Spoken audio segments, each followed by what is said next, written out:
দেখুন, আমার কথা শুনুন। এই পেশেন্টের কিছুক্ষণ পরে জ্ঞান ফিরে যাবে, ততক্ষণ ওকে এখানেই থাকতে দিন। আধ ঘন্টা পরে ঘড়িতে 11:50 হয়েছিল। হাসপাতালের সব লোকেরা এখানে ওখানে দৌড়তে লাগলো। কেউ দৌড়তে দৌড়তে পড়ে যাচ্ছিল, আর কেউ একে অপরের সঙ্গে ধাক্কা খাচ্ছিল। পুরো হাসপাতালে ছুটোছুটি লেগে গেছে। পালাও এখান থেকে, তাড়াতাড়ি করো, পালাও। 12টা বাজার আগেই হাসপাতাল নির্জন হয়ে গেল। ঘড়িতে 12টা বাজা মাত্রই মুর্দা ঘরের দরজা নিজের থেকেই খুলে যায়। কারুর হাঁটার আওয়াজ এলো। মুর্দা ঘর থেকে একটা ডাইনি বাইরে বেরিয়ে, যার চুল এলোমেলো ছিল আর যার পরনে সাদা কাপড় ছিল। ডাইনি নিচে ঝুঁকে মাটিটা শুকতে লাগলো। এখানে একটা ওয়ার্ডে যে পেশেন্ট অজ্ঞান ছিল তার জ্ঞান ফিরে যায়। আরে সবাই কোথায় চলে গেলে? আরে কেউ আছে কি এখানে? তখনই পেশেন্ট কারোর চলার আওয়াজ শুনতে পায়। দরজা নিজের থেকেই ধাক্কা খেতে শুরু হয়। পেশেন্টের বেড নিজের থেকেই নড়তে শুরু করে, যেন বেডটাও ভয়ে কাঁপছিল। এটা দেখে পেশেন্টও ভয় পেল। কে আছে এখানে? আরে এই বেড নিজের থেকে কি করে চলে যাচ্ছে? আরে কেউ বাঁচাও আমাকে, বাঁচাও আমাকে কেউ। বেড নিজের থেকেই সিঁড়ির দিকে এগিয়ে গেল, আর বেড সিঁড়ি থেকে নিচে পড়ল।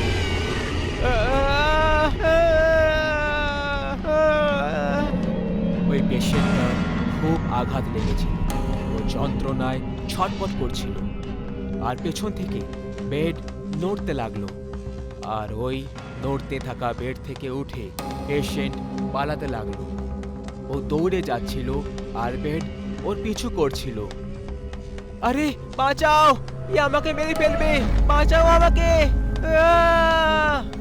যখনই ও সামনে দেখে সাদা কাপড়ে ডাইনি ওর সামনে দাঁড়িয়ে রয়েছে, ডাইনিকে দেখে ভয় পেয়ে ও নিচে পড়ে যায় আর পেছনের দিকে দেখতে শুরু করে।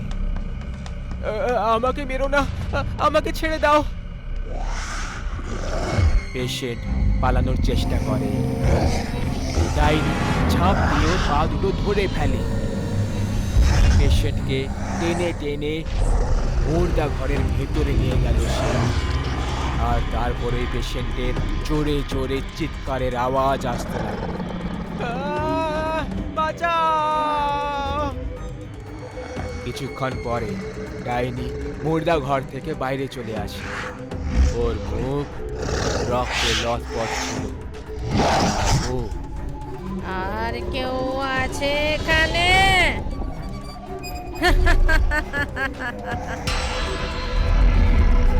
মুর্দা ঘরের দিকে দেখে জোরে জোরে হাসতে শুরু করে। কি করে জানি না আমরা এই পেশেন্টকে হাসপাতালে ভুলে রেখে চলে এসেছি। আপনি আসলে কি বলতে চাইছেন ডাক্তার বাবু? এই হাসপাতালে একটা ডাইনি আছে। যে কেউ এই হাসপাতালে রাত 12টার পরে থাকে তার মৃত্যু একেবারে নিশ্চিত। এখানে সবাই একই কথা বলছে, কিন্তু আমার লোকেদের কথায় বিশ্বাস হচ্ছে না। কিন্তু আপনি তো ডাক্তার, আপনি এরকম বিষয়ে কি করে বিশ্বাস করতে পারেন ডাক্তার বাবু? আরে এমন অনেক কেস দেখেছি আমি। ওদের নামে লোকেদেরকে মেরে তাদের অঙ্গ নিয়ে তস্করি করে হাসপাতালওয়ালারা।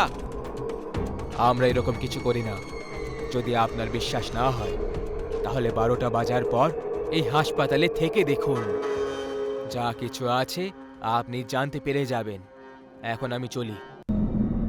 ডাক্তার ঠিকই তো বলছে, 12টা অবধি থেকেই যাই এই হাসপাতালে। সত্যিটা সামনে চলেই আসবে। এত লোক যখন বলছে তাহলে হয়তো সত্যিই এখানে ডাইনি রয়েছে। আর যদি সত্যি ডাইনি থাকে তখন একটা কাজ করি, হাসপাতালে মিনি ক্যামেরা লাগিয়ে দিই, আর হাসপাতালের বাইরে ওবি ভ্যানে বসে আমি সব কিছু দেখে নেব। সবকিছু আমার সামনে জলের মতো পরিষ্কার হয়ে যাবে। জার্নালিস্ট ছোট ছোট ক্যামেরা হাসপাতালে লাগিয়ে দেয় আর নিজের অভিভ্যানে বসে 12টা বাজার অপেক্ষা করে। এত বছর ধরে হাসপাতালে সবার প্রাণ চলে যাচ্ছে। আসলে এরকমটা হওয়ার কারণ কি? আজ সত্যিটা সবার সামনে চলে আসবে। যেই সত্যি হোক না কেন, এই সত্যিটা সবার সামনে নিয়ে আসার জন্য আমার প্রমোশনটা একদম পাকা। 12টা প্রায় বাজবে বাজবে করছে। সবাই হাসপাতাল থেকে বাইরে পালিয়ে যাচ্ছিল, কিন্তু ওই জার্নালিস্ট ওইখানেই হাসপাতালের ভেতরে ভ্যানের ভেতরে বসেছে। ও স্ক্রিনে দেখলো যে ওটা ঘর থেকে একটা ডাইনি বাইরে বেরিয়ে আসছে, যার চেহারা চুল দিয়ে ঢাকা রয়েছে। আরে এ কোনো ডাইনি নাকি মহিলা? মনে হয় এ কোনো এক জুনিয়র আর্টিস্ট, ভাড়ায় ডেকে পাঠানো হয়েছে। তখনই ডাইনি আস্তে আস্তে ক্যামেরার কাছে চলে আসে আর একজন ভয়ের চেহারা দেখে জার্নালিস্ট চেয়ার থেকে নিচে পড়ে যায়। ডাইনি! জার্নালিস্ট এত বেশি ভয় পেয়ে যায় যে ও পালানোর কথা ভাবে, কিন্তু যখনই ভ্যানের দরজা খুলে দেয়, ডাইনি সামনে দাঁড়িয়েছিল আর ভ্যানের ভেতরে চলে আসে। জার্নালিস্ট অন্য দরজা খোলার চেষ্টা করতে থাকে, কিন্তু ওই দরজাটা খুলল না। ভ্যানের আয়না রক্ত এসে পড়ে যায়। পরের দিন পুলিশ জার্নালিস্টের এই অবস্থা দেখে অবাক হয়ে যায়। পুলিশ কাল রাতের রেকর্ড করা ফুটেজটাও দেখলো। কোনো অপরাধী হলে তাকে ধরা যেতে পারে, কিন্তু এটা তো ভূত প্রেতের বিষয়, এতে আমরা কিছুই করতে পারবো না। আমি বুঝতে পারি স্যার, আমাদের কোনো ভালো একটা বাবার দরকার। হাসপাতালের লোকেরা ডাইনিকে ধরার জন্য একটা বাবাকে ডেকে পাঠায়। বাবা রাত 11:30টায় হাসপাতালে চলে আসে। এখন আপনি আমাদের হাসপাতালটাকে এই ডাইনির হাত থেকে বাঁচাতে পারবেন বাবা। আমার উপর বিশ্বাস রাখো খোকা, সব ঠিক হয়ে যাবে। হ্যাঁ বাবা। সবাই হাসপাতাল থেকে বাইরে বেরোতে লাগলো 12টা বাজার আগে, কিন্তু বাবা মুর্দা ঘরের সামনেই বসে মন্ত্রের উচ্চারণ করতে লাগলো।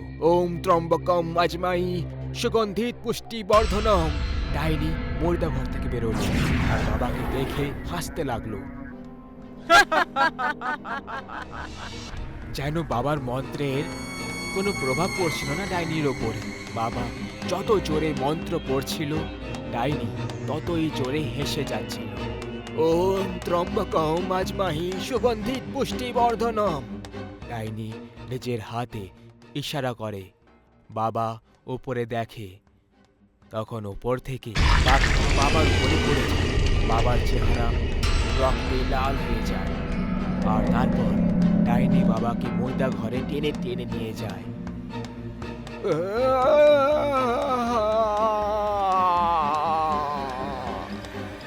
বাকিদের মতোই ডাইনি বাবাকেও নিজের শিকারে পরিণত করল। এখন হাসপাতালওয়ালারা একটা কথা বুঝতে পেরে যায় যে ডাইনি হাসপাতাল থেকে মোটেই যাবে না।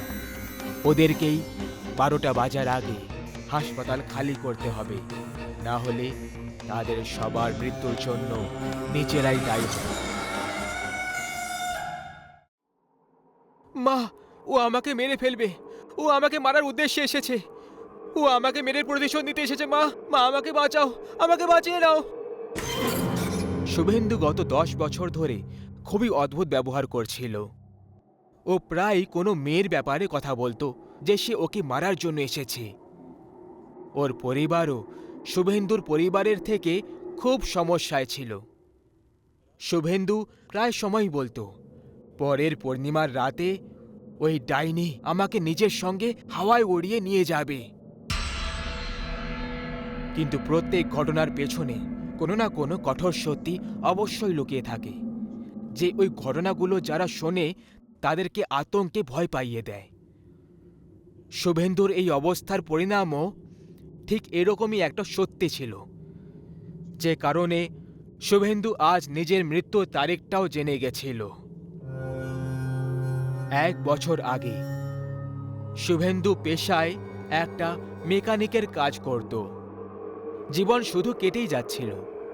ওর অনেক বেশি টাকা হঠাৎ করে কামানোর লোভ সবসময় থাকতো।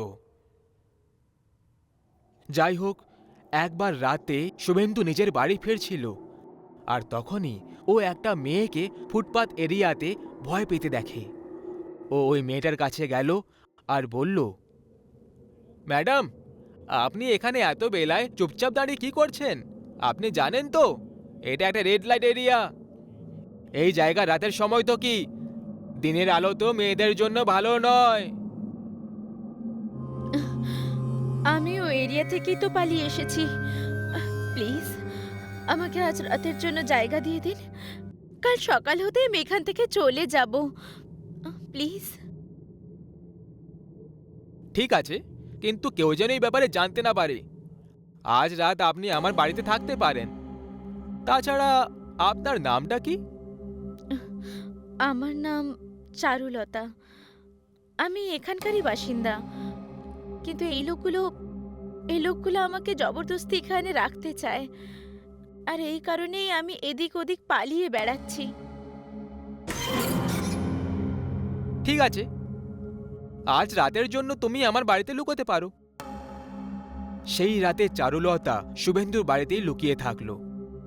পরের দিন যখন শুভেন্দু উঠল, তখন চারুলতার চুলগুলো উড়তে দেখে ও তার উপর মুগ্ধ হয়ে গেল। রাতের অন্ধকারে ও চারুলতার সুন্দরতা ভালোভাবে দেখতে পায়নি। শুভেন্দু মনে মনে চারুলতাকে পছন্দ করে লেগেছিল। ও কোনো সময় নষ্ট না করে চারুলতাকে তক্ষুনি নিজের মনের কথাটা প্রকাশ করে দিল। শোনো, আমার তোমাকে খুব ভালো লেগেছে। আমি তোমাকে নিজের জীবন সাথী করতে চাই। তুমি কি? আমারও আপনাকে খুব ভালো লেগেছে। এইভাবে কোনো মেয়ের সাহায্য করা, বিশেষ করে কোনো অজানা মেয়ের, সে কোনো দেবদূতই হতে পারে। এরকম মানুষের জীবনসাথী বলুন তো কে হতে চাইবে না?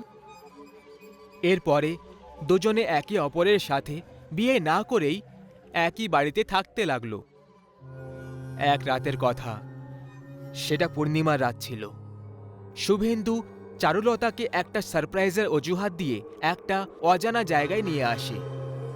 ও চারুলতার চোখে কাপড় বেঁধে রেখেছিল, যাতে সে ওর সারপ্রাইজটা দেখতে না পারে। আরে এবার বলবে তো কি সারপ্রাইজ? কাপড়টা তো খোলো। শুভেন্দু চারুলতার চোখ থেকে ওই কাপড়টা খুলে দেয়। যখনই চারুলতার চোখ খুলে যায়, ওর একটা জোরে চিৎকার বেরিয়ে যায়। ভবানী পাঠক, তুমি? শুভেন্দু, তুমি আমায় কোথায় নিয়ে এলে? এই তো সেই শয়তানটা যে অসহায় মেয়েদের দুর্বলতার লাভ তুলে তাদেরকে ফাঁসিয়ে দেয়। এই মেয়ে, উপরে দেখ, তুই রেল লাইট সেন্টারে দাঁড়িয়ে আছিস। তোর প্রেমিকের থেকে আমি তোকে কিনে নিয়েছি। খুব পালানোর শখ তোর, তাই না? এবার চার দেওয়ালের মধ্যে পুরো জীবনটা পালিয়ে বেড়াবি। মানে মানে এসব তুমি করেছো? তুমি তো এই শয়তানের থেকেও জঘন্য বেরোলে। তুমি নরকেও জায়গা পাবে না, কখনো না।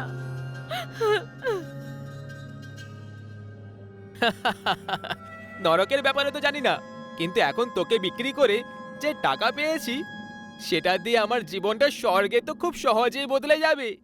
তোর কি মনে হলো আমি তোকে ভালোবেসে ফেলেছি? আরে পাগলি, যে রাতে তুই পালিয়েছিলি সেই রাতে এদের সঙ্গে আমার বোঝাপড়া হয়ে গেছিল। তোর সঙ্গে জবরদস্তি করলে পুলিশ থানায় পড়ে দিত আমাকে। কিন্তু এবার তো সবার এটাই মনে হবে যে তুই এখানে নিজের ইচ্ছায় এসেছিলি, আর প্রত্যেক রাতে তোর শরীরের নিলামি হবে।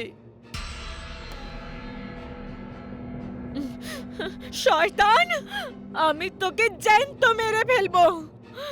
তুই মনে রাখিস, খুব তাড়াতাড়ি রাতও এটাই হবে আর দৃশ্যটাও এটাই হবে। তোকে পাগল করে তোর আত্মাকে তোর শরীর থেকে টেনে নিজের সঙ্গে নিয়ে যাব। যত কষ্ট আমার হবে তার থেকে অনেক বেশি কষ্টের সঙ্গে তুই মরবি। জ্যান্ত থেকেও তুই মৃতকদের মতো জীবন কাটাবি তুই। যাই হোক, এরপর এই সব কিছু এখানে সমাপ্ত হয়ে গেল। চারুলতাকে জবরদস্তি রেড লাইট এরিয়াতে সেক্স স্লেভ হিসেবে কাজ করতে বাধ্য করা হলো। কিন্তু ঠিক 6 মাস পরে হঠাৎ একটা খবর চলে এলো যে চারুলতা পাখায় গলা দড়ি দিয়ে আত্মহত্যা করে নিয়েছে। এর ঠিক 2 দিন পরেই আরও একটা খবর এলো যে ভবানী পাঠকেরও সড়ক দুর্ঘটনায় মৃত্যু হয়ে গেছে। সব থেকে বড় পাপী সে এখনো বেঁচে ছিল, শুভেন্দু। আজ 6 মাস পর চারুলতার আত্মা শুভেন্দুর সন্ধানে এসেছিল, আর এখন পৃথিবীর কোনো সাধু, তান্ত্রিক, পণ্ডিত ওকে মোটেই বাঁচাতে পারত না।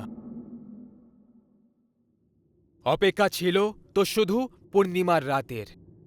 আর যখনই পূর্ণিমার দিন এলো, শুভেন্দুর শরীর খারাপ হতে লাগলো। ওর চিৎকার এত কষ্টের ছিল যেন ওকে গরম তাওয়ায় রেখে একভাবে সেঁকা হচ্ছিল।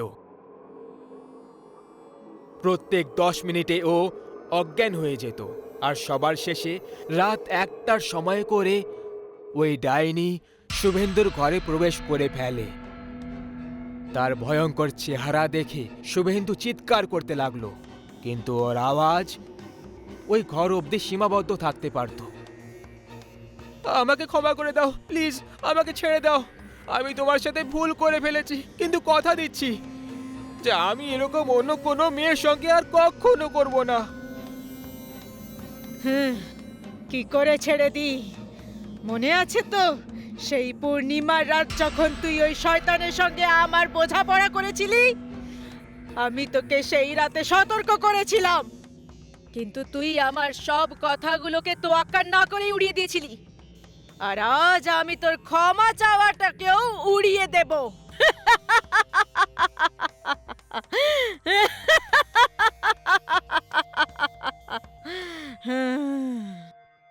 এরপরে শুভেন্দুর এক ভয়ঙ্কর চিৎকারের আওয়াজ হলো। ওই ডাইনি শুভেন্দুর বুকটাকে ছিঁড়ে ওর হৃৎপিণ্ডটাকে বাইরে বার করে নিল, আর ওর আত্মাটাকে নিজের সাথে জানলা দিয়ে উড়িয়ে নিয়ে চলে যায়। যতক্ষণ ওর পরিবারের লোক ওখানে পৌঁছলো, তখন শুভেন্দুর মৃত শরীর টুকরো টুকরো ভাবে মাটিতে পড়েছিল। ওই অসহায় মেয়েটার প্রতিশোধ পুরো হয়ে গেল।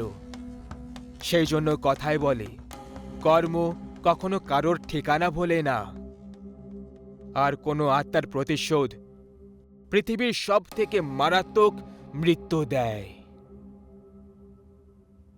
অনেক বছর আগের কথা, একটি গ্রামে একটা নদী ছিল। সেই নদীর পাড়ে মঞ্জিনাথ নামের একজন মানুষ তার স্ত্রী সুলুর সঙ্গে থাকত। তারা খুব গরিব ছিল, সেজন্য দুজনেই অন্যের খেতে গিয়ে কাজ করে অর্থ উপার্জন করত।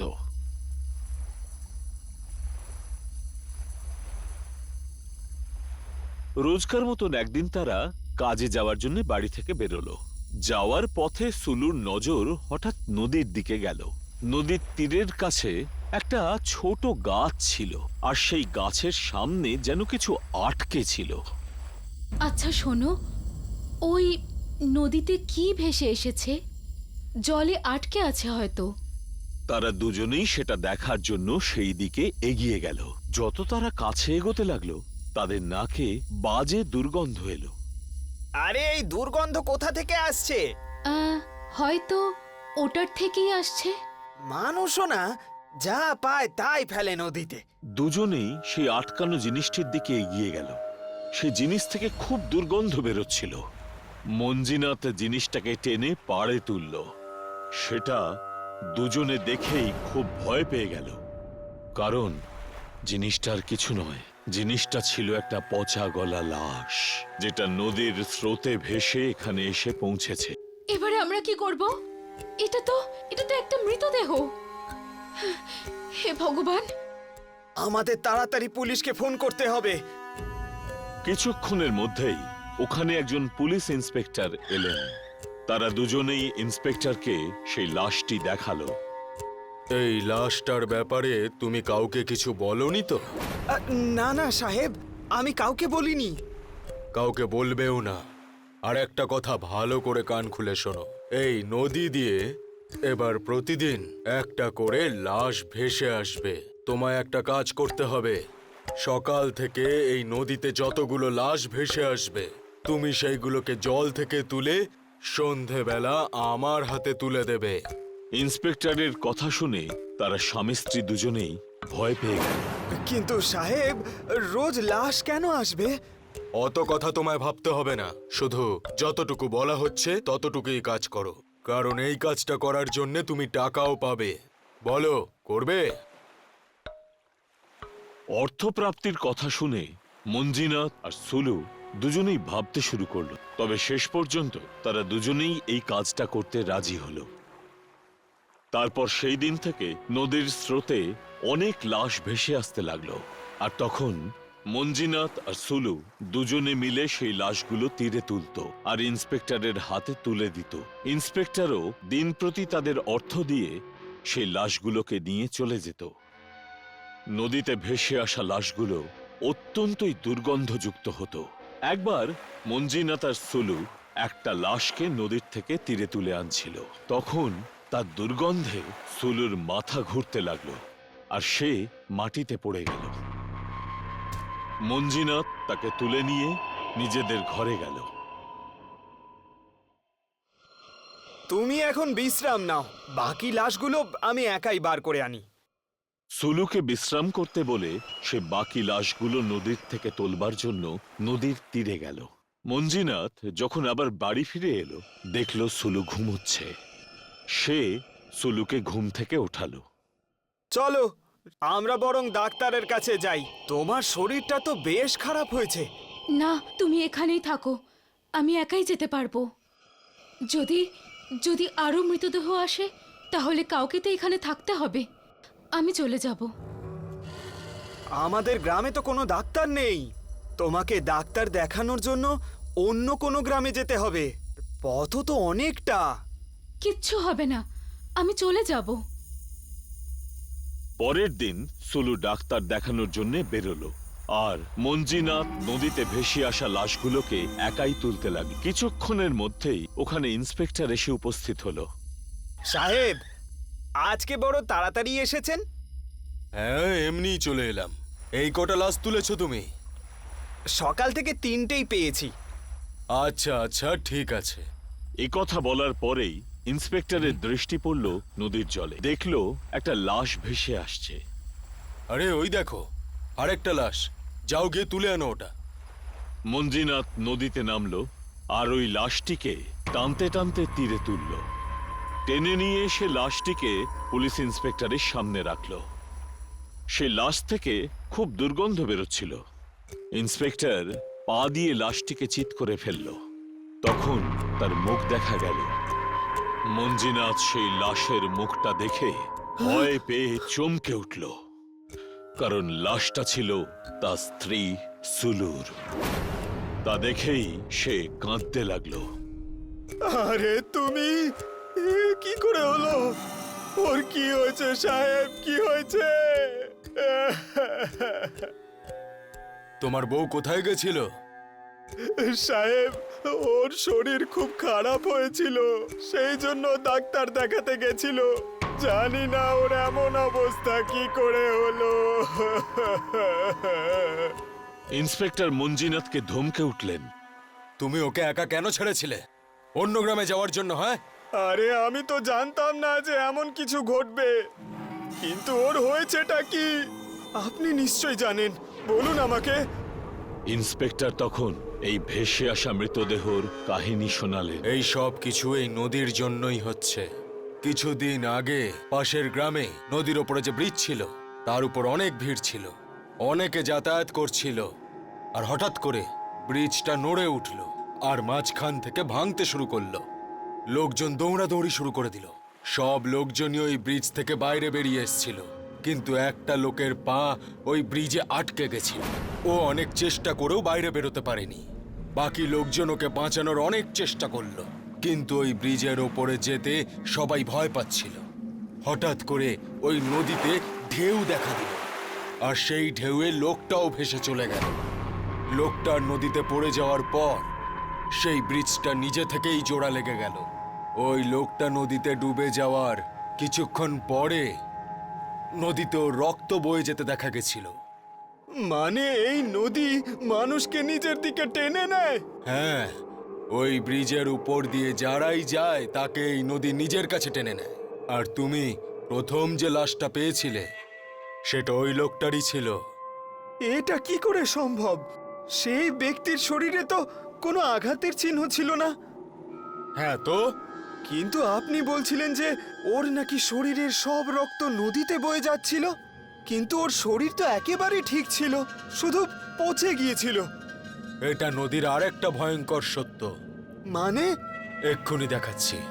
ইন্সপেক্টর তার কাছে রাখা নিজের ছুরিটা বার করলো আর মৃত সুলুর দেহের মধ্যে ঢুকিয়ে দিল। আরে আপনি কি করলেন? যে মুহূর্তে ইন্সপেক্টর ছুরিটা ঢোকালো, সুলুর দেহ থেকে রক্তের বদলে নদীর জল বেরোতে লাগলো, আর ধীরে ধীরে তার শরীর শুকোতে লাগলো। সুলুর এই অবস্থা দেখে মঞ্জিনাথ তার চোখের জল কিছুতেই আটকাতে পারছিল না। আরে সব কি হচ্ছে সাহেব? এই নদী শুধুমাত্র মানুষদেরকেই টানে না, বরং শরীরের থেকে সমস্ত রক্ত শুষে নিয়ে শরীরের ভিতরে জল ভরে দেয়, আর তারপরে শরীর পচে যায়। আর সেই জন্যই তোমার এখান থেকে নিয়ে যাওয়ার পরে আমরা এই লাশগুলোর থেকে ঠিক এইভাবেই জল বের করে নিই, আর তারপর সেগুলোকে পুড়িয়ে দিই। ইন্সপেক্টর সুলুর মৃতদেহ সহ বাকি লাশগুলোকেও নিজের সাথে নিয়ে গেল আর সেগুলিকে দাহ করলো। মঞ্জিনাথ ইন্সপেক্টরের কথা অনুযায়ী চুপচাপ সেই কাজই করতে লাগলো। জীবনে এই কথাটি সকলেই স্মরণে রাখবেন। নিজেদের সুরক্ষার জন্য আপনারা কখনোই অজানা অচেনা মানুষের উপর ভরসা করবেন না, নয়তো মৃত্যুর কোলে যে কোনো সময় ঢলে পড়তে পারেন, যেভাবে মৃত্যু ভিকি আর ভিনিকে শেষ করতে চেয়েছিল। যেতে যেতে পথে পূর্ণিমা রাতে চাঁদ উঠেছিল গগনে। সত্যি বলছি বিনি, আমি খুব লাকি যে আমি তোমার মতো একটা বুদ্ধিমান সঙ্গী পেয়েছি। মিস্টার প্রেমিক, সামনে দেখো, প্রেমের চক্করে অ্যাক্সিডেন্ট করে বসো না। আরে আরে, এটা কি ছিল? জানি না ভিকি, এমন মনে হলো যেন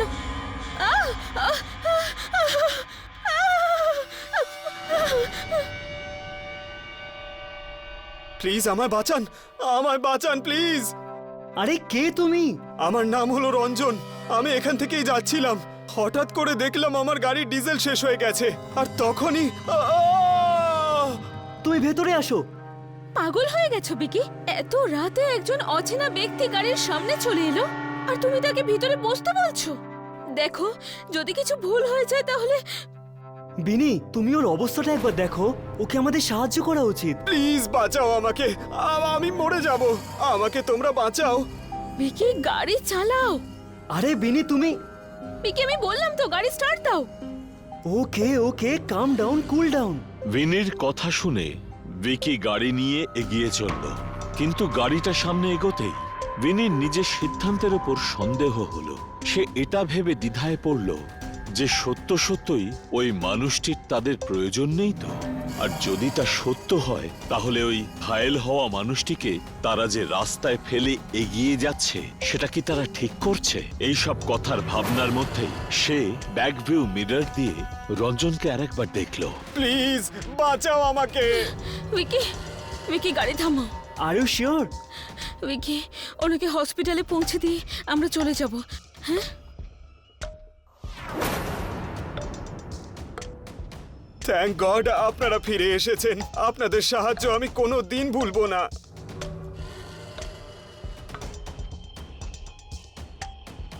বাই দ্য ওয়ে রঞ্জন, আমার নাম ভিকি আর ও বিনি।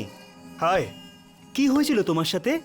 আমি একটা বিজনেস ডিলের জন্যই যাচ্ছিলাম, কিন্তু এই রাস্তাটায় আসা মাত্রই আমার গাড়িটা হঠাৎ ঝাঁকুনি দিতে লাগলো। ঝাঁকুনি? এই সমান রাস্তায় ঝাঁকুনি? একদম, এই কথাটাই আমিও ভেবেছিলাম। সেই জন্যই টায়ারের হাওয়া চেক করার জন্য আমি গাড়ি থেকে বের হই, আর বেরোনো মাত্রই আমি চিন্তায় পাগল হয়ে যাই। চিন্তা? চিন্তা কিসের জন্য? ওখানে প্লেন নয়, কাঁচা রাস্তা ছিল, যেখানে প্রচুর গর্ত ছিল। এই আবার কি সব কথা? আমার রিয়াকশনও আপনারই মতো ছিল বিনি। সেই জন্য আমি ভয়ের চোটে টায়ারের হাওয়া চেক না করেই গাড়িতে ঢুকে পড়ি। তারপর গাড়ি স্টার্ট দিচ্ছিলাম, গাড়ি স্টার্ট হতেই চায় না। ভয়ে আমি ঘেমে স্নান করে গেছিলাম। তখনই আমার চোখটা ফিউল মিটারের দিকে গেল। তখন দেখলাম গাড়িতে ডিজেলই নেই, যদিও আমি কিছুক্ষণ আগেই গাড়ি ফুল ট্যাঙ্ক করিয়েছিলাম। কিন্তু আমার গাড়িতে তখন এক ফোঁটাও ডিজেল ছিল না। আর তখনই আরে, এই দুর্গন্ধ কিসের?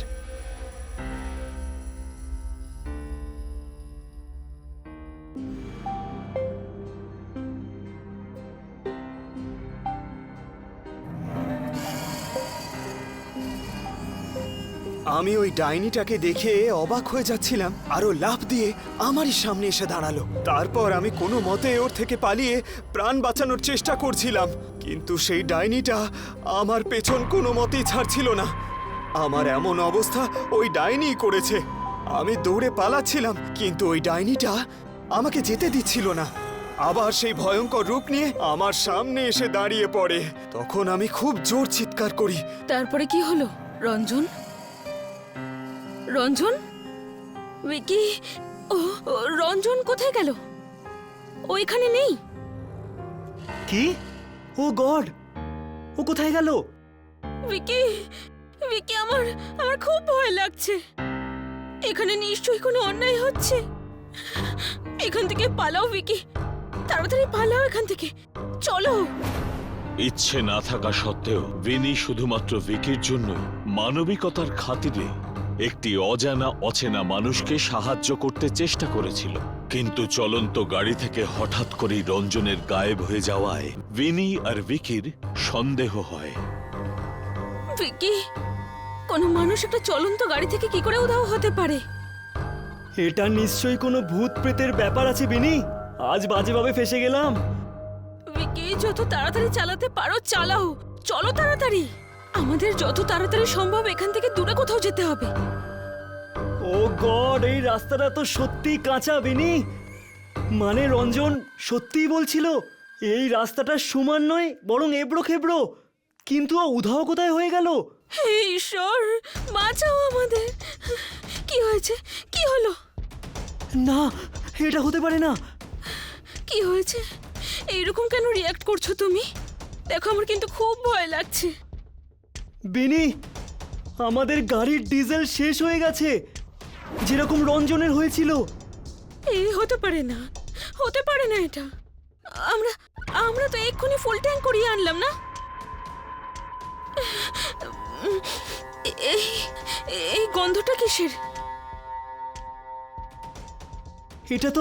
এটা তো ডিজেলের স্মেল।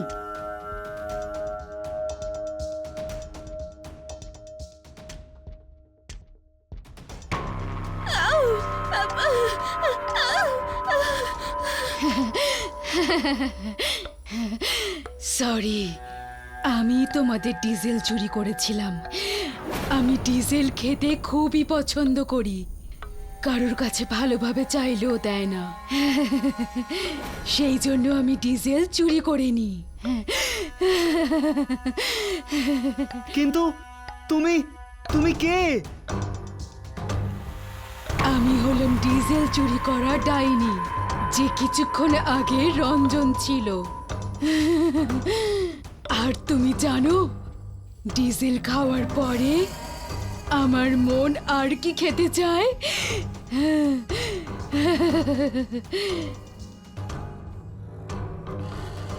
টাটকা গরম গরম মানুষের রক্ত।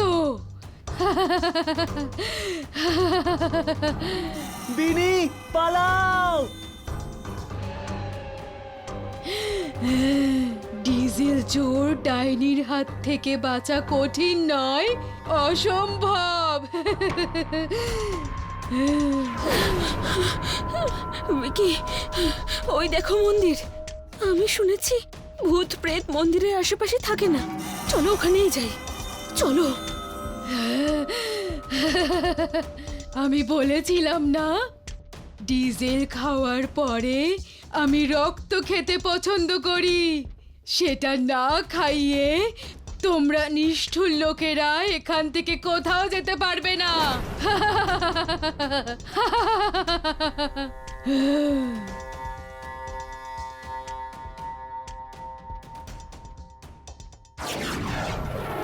বিনি, মন্দিরে যাও, হনুমান ঠাকুরের সিঁদুরটা তুলে ডাইনির গায়ে দিয়ে দাও।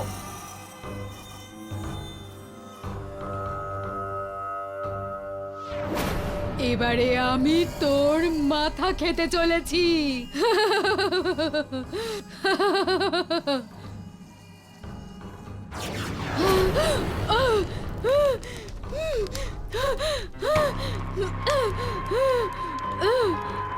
Thank you for saving me. এটা ভিকি আর ভিনির ভালোবাসা আর সৌভাগ্যের ফলেই ঘটেছিল, যার ফলে তারা দুজনে এক খনি ডিজেল চোর ডাইনির কবল থেকে রক্ষা পেয়েছিল। কিন্তু যদি আপনি বেঁচে থাকতে চান, তাহলে আপনাকে অজানা রাস্তায় অচেনা লোকের সঙ্গ পরিত্যাগ করা শিখতে হবে, নয়তো আপনার প্রাণও যে কোনো মুহূর্তে যেতে পারে। বেশিরভাগ ক্ষেত্রেই দেখা যায় মানুষকে ভয় পাওয়ানোর জন্য লোকমুখে প্রচলিত কথা বলে ভয় পাওয়ানো হয়। শ্রোতারাও পুরোপুরি সত্যি যাচাই না করে অমূলক আশঙ্কায় ভয়ে ভয়ে বেঁচে থাকে। কিন্তু এমনটা তো নয় যে প্রচলিত কথা সব সময় সত্যি হবে। সেই সব কথা মিথ্যেও তো হতে পারে।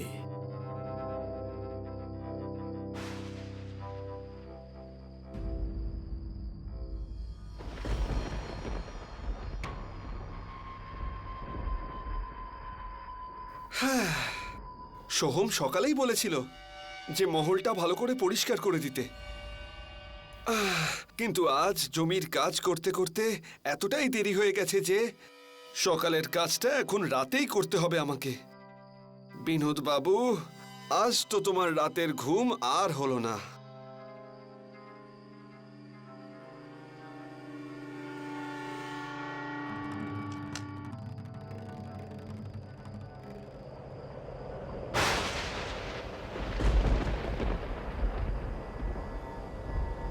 এই সব দেখে ভয়ের চোটে বিনোদের অবস্থা খারাপ হয়ে যায়। তারপরেও সাহস দেখিয়ে বিনোদ সামনে এগিয়ে যায়, আর ঠিক তখনই বিনোদের একেবারে সামনে ওপর থেকে একটা ভয়ঙ্কর ডাইনির মুখ চলে আসে, যা ভয়ঙ্কর চামচিকের মতন তার সামনে নড়তে থাকে। সেটা দেখে বিনোদের কপাল দিয়ে ঘাম বেরোতে থাকে। দুজনেই দুজনের দিকে তাকিয়ে থাকে, আর ঠিক তখনই সেই ডাইনি বিনোদকে আক্রমণ করে আর তার গলাটা চেপে ধরে তাকে ওপর দিকে টানতে থাকে। ছেড়ে দে ডাইনি, আমাকে ছেড়ে দে। ছাড়ব না। তুই এই বাড়িতে কেন এসেছিস? এ বাড়িতে আসা উচিত হয়নি তোর। ভুল হয়ে গেছে আমার, দ্বিতীয়বার আর কখনো এই মহলে আসবো না। ছেড়ে দে আমাকে, আরে ছেড়ে দে রে ডাইনি, ছেড়ে দে।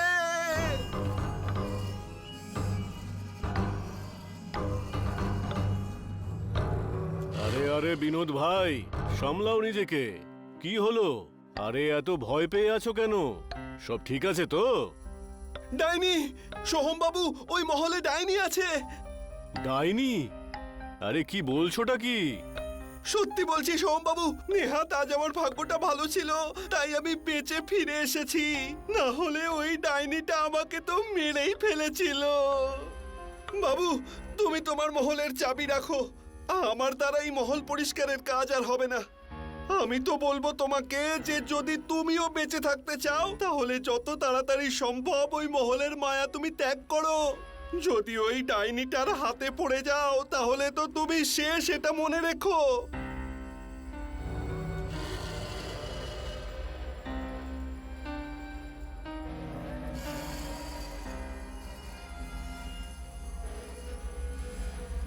রাম, মেইন রোড দিয়ে না গিয়ে তুমি এরকম এবড়ো খেবড়ো রাস্তা দিয়ে কেন যাচ্ছ? এটা গ্রামের কাঁচা পাকা রাস্তা রুক্মিণী, শহরের মতন ডেভেলপড রাস্তা এখানে নেই। আহা, এটা মাটির রাস্তা নয়, মনে হচ্ছে নরকে যাওয়ার রাস্তা। জানি না তোমাদের এই গ্রামে পাকা রাস্তা কবে হবে। রাস্তা হোক বা না হোক তাতে আমাদের কি? একবার এই পৈতৃক বাড়ি বিক্রি হয়ে গেলে তারপর আমাদের এখানে আর আসার প্রয়োজনই পড়বে না। রাম আর রুক্মিণী বাড়িটা বেচার জন্য তো আসছিল, কিন্তু ওরা জানতো না যে তাদের ওই পূর্বপুরুষের বাড়িতে ডাইনির রূপে তাদের মৃত্যু অপেক্ষা করছে। এখন দেখার বাকি রইল এটাই, ওদের দুজনের সঙ্গে ঠিক কি ঘটে।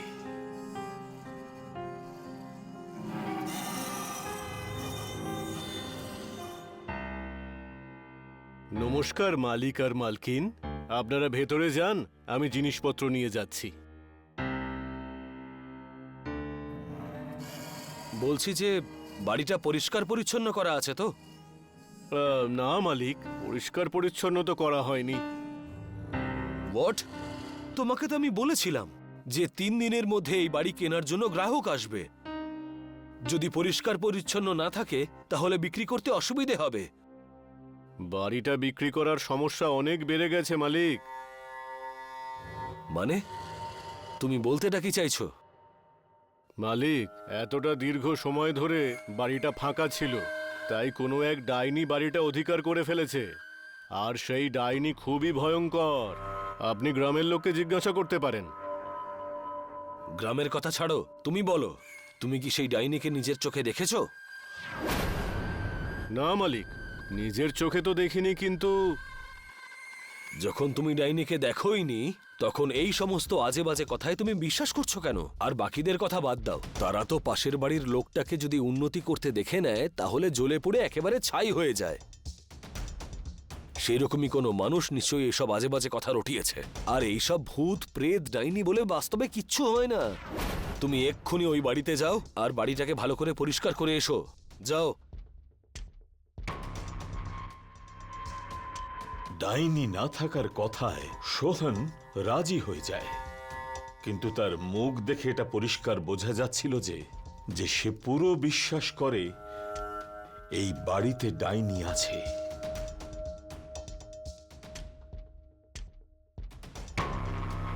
কি ভাবছো রাম? ভাবছি যে আমিও একবার ওই বাড়িতে গিয়ে ঘুরে আসি।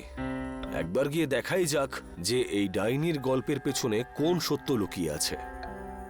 এসব আজে বাজে কথা নিয়ে ভেবো না তো তুমি রাম, বিশ্রাম করো।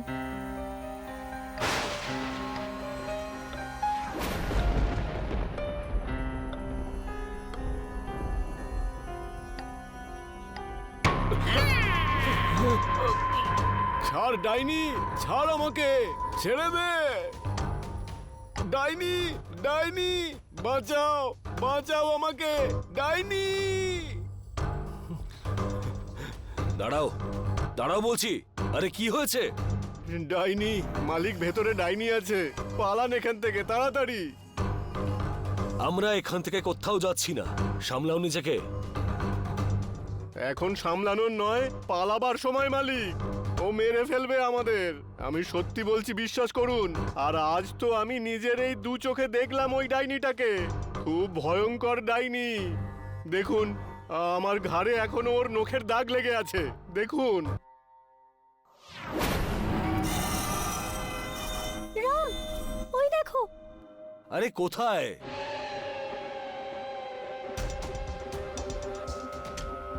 আরে এক্ষুনি তো ওখানেই ছিল, কোথায় গেল? রাম, আমার মনে হয় আমাদের এক্ষুনি এখান থেকে চলে যাওয়া উচিত। কালকে সকালে ভাববো আমরা কি করব।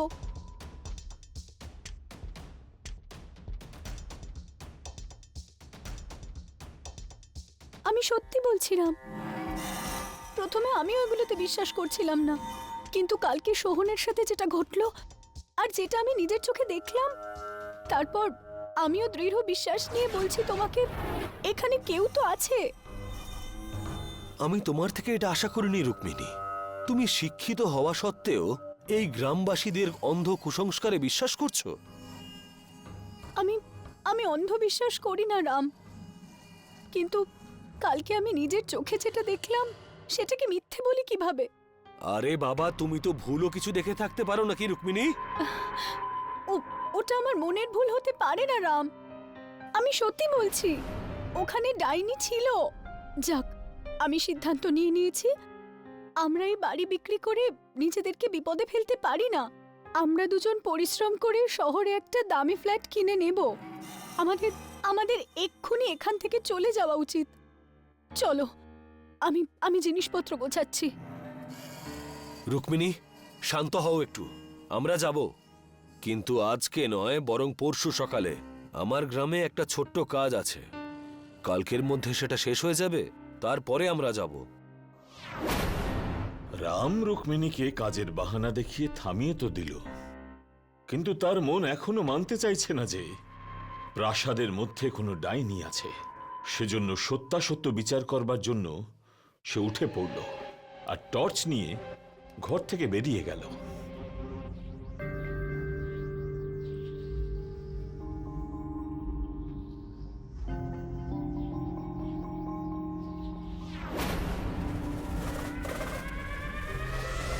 রাম ওই বাড়ির মধ্যে ঢুকে টর্চের আলো ফেলে ডাইনির ব্যাপারটা বুঝতে গেল, আর তখনই সে দেখতে পেল সারা হলের মধ্যে মুরগির হাড় পড়ে আছে, আর কিছু বোতলও দেখতে পেল।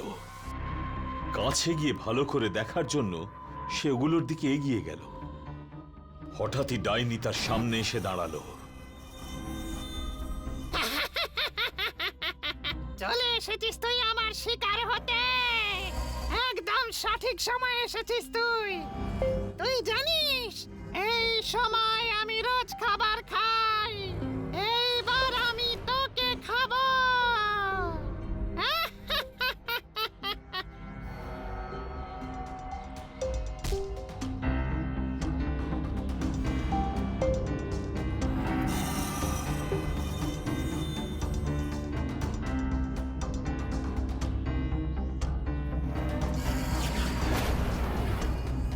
ক্ষমা করে দাও দাদা, আমাকে ক্ষমা করে দাও। শ্যাম, তুই?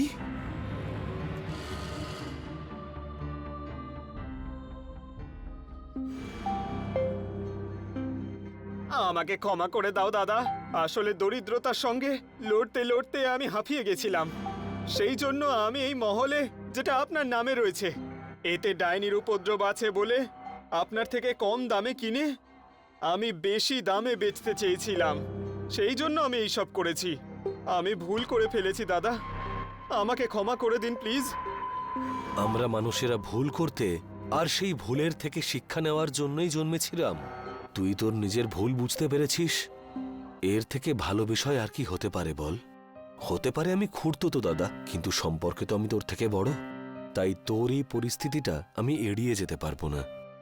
সেই জন্য আমি তোকে কথা দিচ্ছি যে এই বাড়ি বিক্রি করে যা টাকা পাওয়া যাবে তার থেকে অর্ধেক অংশ তুই পাবি।